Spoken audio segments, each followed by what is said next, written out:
দয়াময় মেহেরবান আল্লাহর নামে।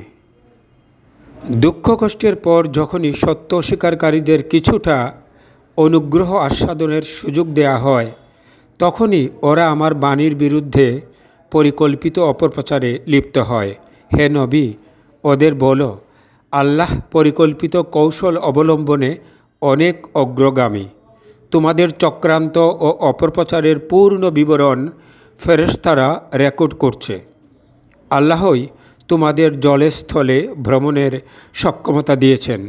তোমরা নৌভ্রমণে অনুকূল হওয়ায় আনন্দে উদ্বেলিত হও, কিন্তু যখন ঝড়ো হাওয়া ও উত্তাল তরঙ্গমালা নৌযানের ওপর আঘাতের পর আঘাত হানে, তখন যাত্রীরা নিজেদের বিপদাপন্ন মনে করে আন্তরিক বিশ্বাস সহকারেই এক আল্লাহর কাছে পানাহ চায়।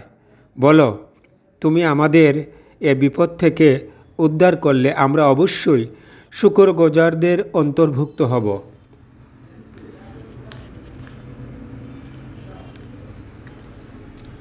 সূরা ইউনুস আয়াত 21 এবং 22। আল কুরআন বাংলা মর্মবাণী।